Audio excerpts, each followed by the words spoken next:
آباءنا كذلك يفعلون قال أفرأيتم ما كنتم تعبدون أنتم وآباؤكم الأقدمون فإنهم عدو لي إلا رب العالمين الذي خلقني فهو يهدين والذي هو يطعمني ويسقين وإذا مرضت فهو يشفين والذي يميتني ثم يحيين والذي أطمع أن يغفر لي خطيئتي يوم الدين ربی حبلی حکم و الحقنی بالصالحین۔ اور ان کو ابراہیم علیہ السلام کا حال پڑھ کر سنا دو جب انہوں نے اپنے باپ اور اپنی قوم کے لوگوں سے کہا تم کس چیز کو پوجتے ہو؟ انہوں نے کہا بتوں کو پوجتے ہیں اور ان کی پوجا پر قائم ہیں۔ حضرت ابراہیم علیہ السلام نے کہا کہ جب تم ان کو پکارتے ہو تو کیا وہ تمہاری آواز کو سنتے ہیں یا تمہیں کچھ فائدہ دے سکتے ہیں یا نقصان پہنچا سکتے ہیں؟ انہوں نے کہا نہیں، بلکہ ہم نے اپنے باپ دادا کو اسی طرح کرتے ہوئے دیکھا ہے۔ حضرت ابراہیم علیہ السلام نے کہا کہ تم نے دیکھا کہ جن کو تم پوجتے رہے ہو تم بھی اور تمہارے اگلے باپ دادا بھی وہ میرے دشمن ہیں، لیکن اللہ رب العالمین میرا دوست ہے جس نے مجھے پیدا کیا اور وہی مجھے راستہ دکھاتا ہے اور وہ مجھے کھلاتا اور پلاتا ہے اور جب میں بیمار پڑتا ہوں تو وہ مجھے شفا بخشتا ہے اور وہ جو مجھے مارے گا وہ پھر زندہ بھی کرے گا اور وہ جس سے میں امید رکھتا ہوں کہ قیامت کے دن میرے گناہ بخشے گا۔ اے اللہ مجھے علم و دانش عطا فرما اور نیکوکاروں میں شامل کر دے۔ اسی طرح سورۃ بقرہ کی آیت نمبر 258 کے اندر ارشاد باری تعالیٰ ہے الم تری الی الذی حاج ابراہیم فی ربہ ان آتاہ اللہ الملک اذ قال ابراہیم ربی الذی یحیی و یمیت قال انا احیی و امیت قال ابراہیم فإن اللہ یأتی بالشمس من المشرق فأتی بها من المغرب فبہت الذی کفر واللہ لا یہدی القوم الظالمین۔ بھلا تم نے اس شخص کو نہیں دیکھا جو اس غرور کے سبب سے کہ اللہ نے اس کو سلطنت بخشی تھی ابراہیم علیہ السلام سے رب کے بارے میں جھگڑنے لگا؟ جب حضرت ابراہیم علیہ السلام نے کہا میرا رب تو وہ ہے یحیی و یمیت جو زندہ کرتا ہے اور مارتا ہے، وہ بولا کہ میں بھی زندہ کرتا ہوں، انا احیی و امیت، میں بھی زندہ کرتا ہوں اور مارتا ہوں۔ ابراہیم علیہ السلام نے کہا اچھا اگر یہ بات ہے تو فإن اللہ یأتی بالشمس من المشرق فأتی بها من المغرب، کہ میرا اللہ تو سورج کو مشرق سے لے کر آتا ہے، تم ایسا کرو کہ سورج کو مغرب سے لے آؤ۔ فبہت الذی کفر، پھر وہ کافر حیران رہ گیا، لاجواب ہو گیا۔ واللہ لا یہدی القوم الظالمین، اور اللہ ظالم بے انصاف لوگوں کو ہدایت نہیں دیا کرتا۔ اسی طرح حضرت موسیٰ علیہ السلام اور فرعون کے درمیان رب العالمین کے موضوع پر مکالمہ ہوا تھا۔ قال فرعون وما رب العالمین قال رب السماوات والارض وما بینہما ان کنتم موقنین قال لمن حولہ الا تستمعون قال ربکم ورب آبائکم الاولین قال ان رسولکم الذی ارسل الیکم لمجنون قال رب المشرق والمغرب وما بینہما ان کنتم تعقلون قال لئن اتخذت الہا غیری لا اجعلنک من المسجونین۔ فرعون نے کہا کہ تمام جہانوں کا رب کون ہے؟ کہا کہ آسمانوں اور زمین اور جو کچھ ان دونوں میں ہے سب کا مالک، بشرط یہ کہ تم لوگ یقین رکھو اللہ ہے۔ فرعون نے اپنے اہالی یعنی اپنے موالی سے کہا کہ کیا تم سنتے نہیں؟ موسیٰ نے کہا کہ تمہارا اور تمہارے باپ دادا کا مالک؟ فرعون نے کہا کہ یہ پیغمبر جو تمہاری طرف بھیجا گیا ہے باولا ہو گیا ہے، سحر زدہ ہو گیا ہے۔ موسیٰ نے کہا کہ مشرق اور مغرب جو کچھ ان دونوں میں ہے سب کا مالک اگر تم سمجھو تو اللہ ہے۔ فرعون نے کہا اگر تم نے میرے سوا کسی کو معبود بنایا تو میں تمہیں من المسجونین قید کر دوں گا۔ اسی طرح ایک دوسرے مقام پر فرمایا سورۃ طٰہٰ قال فمن ربکما یا موسیٰ قال ربنا الذي أعطى كل شيء خلقه ثم هدى قال فما بال القرون الأولى قال علمها عند ربي في كتابي لا يضل ربي ولا ينسى الذي جعل لكم الأرض مهدا وسلك لكم فيها سبلا وأنزل من السماء ماء فأخرجنا به أزواجا من نبات الشتى كلوا وارعوا أنعامكم إن في ذلك لآيات لأولي النهى منها خلقناكم وفيها نعيدكم ومنها نخرجكم تارة أخرى۔ غرض موسیٰ اور ہارون علیہمُ فرعون کے پاس گئے۔ اس نے کہا کہ موسیٰ تمہارا رب کون ہے؟ کہا کہ ہمارا رب وہ ہے جس نے ہر چیز کو اس کی شکل و صورت بخشی، پھر راہ دکھائی۔ کہا تو پہلی جماعتوں کا کیا حال؟ کہا کہ ان کا علم میرے رب کو ہے جو کتاب میں لکھا ہوا ہے۔ میرا رب نہ چوکتا ہے نہ بھولتا ہے۔ وہ وہی تو ہے جس نے تم لوگوں کے لیے زمین کو فرش بنایا اور اس میں تمہارے لیے راستے جاری کیے اور آسمان سے پانی برسایا، پھر اس سے انواع و اقسام کی مختلف رویدگیاں پیدا کی کہ خود بھی کھاؤ اور اپنے چپایوں کو بھی چراؤ۔ بے شک ان باتوں میں عقل والوں کے لیے بہت سی نشانیاں ہیں۔ اسی زمین سے ہم نے تمہیں پیدا کیا اور اسی میں تمہیں لوٹائیں گے اور اسی سے دوسری دفعہ نکالیں گے تارتن اخرى۔ آخر کار اس خدائی کا دعویٰ کرنے والے فرعون کو جو کہتا تھا انا ربکم الاعلی، میں ہی سب سے بڑا رب ہوں، حقیقی رب العالمین نے عبرتناک انجام سے دوچار کر دیا۔ فلما آسفونا انتقمنا منهم فأغرقناهم أجمعين فجعلناهم سلفا ومثلا للآخرين۔ جب انہوں نے ہم کو خفا کیا تو ہم نے ان سے انتقام لے کر ان سب کو ڈبو کر چھوڑا اور ان کو گئے گزرے کر دیا اور پچھلوں کے لیے عبرت بنا دیا۔ رب العالمین ہونے کا دعویٰ کرنے والے کی یہی سزا ہے کہ اسے پانی میں غرق کر دیا جائے، اسے باعث عبرت بنا دیا جائے، اسے اگلے پچھلے لوگوں کے لیے باعث عبرت یا نشانی بنا دیا جائے، جیسا کہ اللہ تعالیٰ نے فرعون کو اس کے اپنے فیصلے کے مطابق ہی سزا دے دی۔ امام قرطبی رحمہ اللہ نے کعب احبار کے حوالے سے ایک روایت نقل کی ہے۔ روایت اگرچہ بنی اسرائیلی ہے جس کی تصدیق یا تکذیب نہیں کی جا سکتی۔ واقعہ کچھ اس طرح سے ہے کہ ایک دفعہ فرعون کی قوم قحط سالی کا شکار ہو گئی، لمبے عرصے سے بارش کی بوند نہ گری، جس سے انسان تو انسان پرند چرند بھی پانی کے قطروں کو ترسنے لگے۔ لوگوں نے کہا ان کنت ربنا فجری لنا الماء، اگر تو ہمارا رب ہے تو پھر ہمارے لیے پانی کا بندوبست کرو۔ فرعون اپنے گھوڑے پر سوار ہوا اور اپنے ساتھ ایک لشکر لے کر صحرا میں نکل گیا۔ آبادی سے دور جا کر اس نے اپنے لشکر کو رکنے کا حکم دیا، پھر اکیلا ہاتھ میں ایک تھیلا پکڑے دور چلا گیا جہاں اسے سوائے اللہ کے کوئی نہیں دیکھ رہا تھا۔ وَلَازَلَ عَنْ دَابَتِهِ وَلَبِسَ ثِيَابًا لَهُ أُخْرَى وَسَجَدَ وَتَضَرَّعَ لِلَّهِ تَعَالَى۔ وہ اپنی سواری سے اترا اور بادشاہی لباس اتار کر فقیری لباس پہن لیتا ہے اور حقیقی خالق و مالک یعنی اللہ کے سامنے سر بسجود ہو جاتا ہے اور عاجزی اور انکساری سے گڑ گڑانے لگتا ہے۔ اللہ تعالیٰ نے اس کی قوم پر شفقت کرتے ہوئے بارش عطا کر دی۔ اتنے میں فرعون کے پاس جبرائیل علیہ السلام آئے اور آ کر کہنے لگے مجھے ایک مسئلہ درپیش ہے۔ کہا کیا ہے؟ کہا ایک غلام ہے جس پر اس کے مالک کی ان گنت نعمتیں ہیں، لیکن یہ غلام اپنے مالک کی تمام نعمتوں کی ناقدری کرتا ہے اور اس کے حق کا انکار کر کے خود مالک یعنی بادشاہ ہونے کا دعویٰ کر دیتا ہے۔ ایسے آدمی کی ایک سزا ہونی چاہیے جس نے اپنے مالک کے مقابل خود مالک ہونے کا دعویٰ کر دیا۔ تو فرعون نے کہا لاؤ میں تمہیں لکھ دیتا ہوں کہ ابو العباس ولید بن موسب بن ریان، فرعون کا اصل نام یہ تھا، کہتا ہے کہ ایسے آدمی کو سمندر میں ڈبو ڈبو کر مار دیا جائے۔ جبرائیل علیہ السلام نے اس کاغذ کے ٹکڑے کو سنبھال کر رکھ لیا۔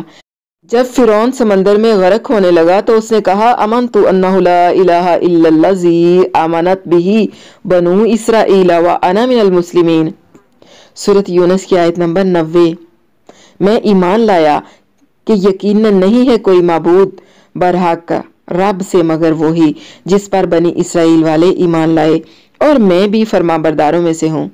لیکن ادھر جبرائیل علیہ السلام وہی کاغذ کا ٹکڑا لے کر فرعون کے پاس چلے آئے اور کہا، یہ تو نے لکھا تھا کہ اپنے مالک کے مقابل جو خود مالکیت کا دعویٰ کر دے اس کی سزا ڈبونا ہے، اور تجھے تو موت بھی تیری مرضی کے مطابق ملی ہے۔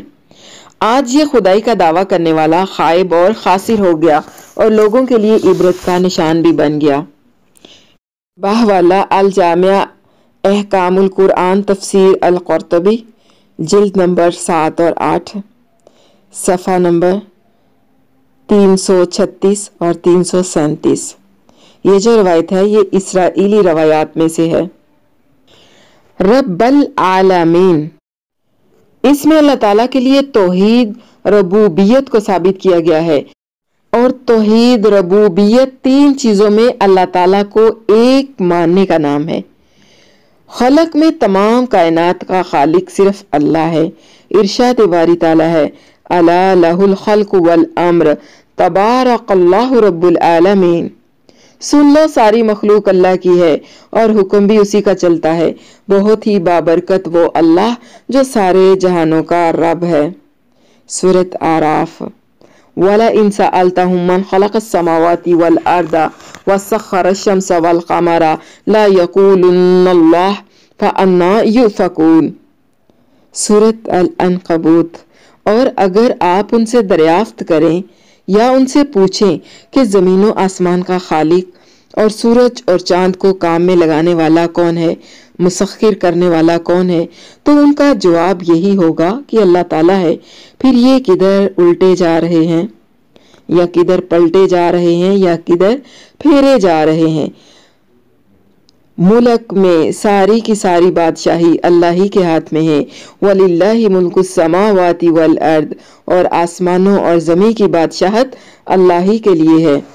تدبیر میں یعنی اللہ تعالیٰ ہی مدبر ہے، ساری کائنات کو اکیلا چلانے والا ہے۔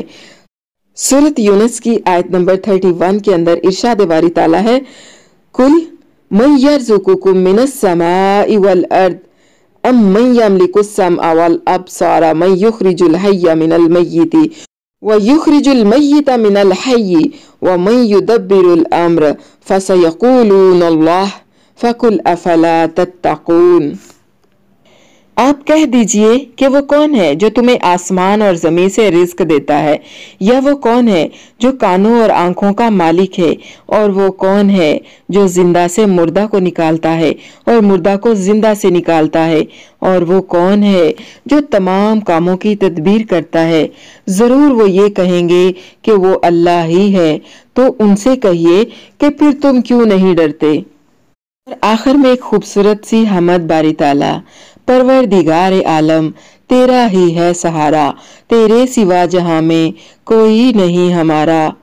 نوح کا سفینہ تو نے طوفان سے بچایا، مشکل کے وقت تو ہی بندوں کے کام آیا۔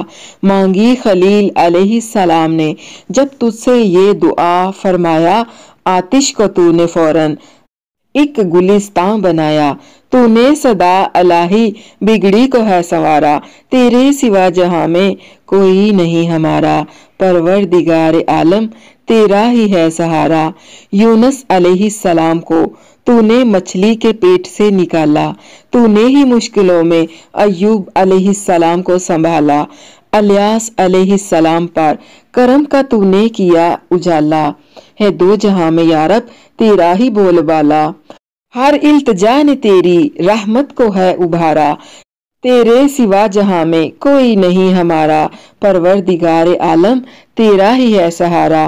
یوسف علیہ السلام کو تو نے مولا دی قید سے رہائی، یعقوب علیہ السلام کو دوبارہ شکل پسر دکھائی، بہتی ہوئی ندی میں موسیٰ کو رات سجھائی۔ تو نے صلیب سے بھی عیسیٰ علیہ السلام کی جان بچائی۔ اللہ تیرے کرم کا کوئی نہیں کنارہ، تیرے سوا جہاں میں کوئی نہیں سہارا۔ پروردگار عالم تیرا ہی ہے سہارا، تیرے سوا جہاں میں کوئی نہیں ہمارا۔ پروردگار عالم تیرا ہی ہے سہارا، تیرے سوا جہاں میں کوئی نہیں ہمارا۔ سبحان ربک رب العزت عما یصفون وسلام علی المرسلین والحمد للہ رب العالمین رب اغفر وارحم وانت خیر الراحمین وصلی اللہ وسلم وبارک علی نبینا محمد وعلی آلہ واصحابہ اجمعین آمین ثم آمین یا رب العالمین۔ السلام علیکم ورحمۃ اللہ وبرکاتہ۔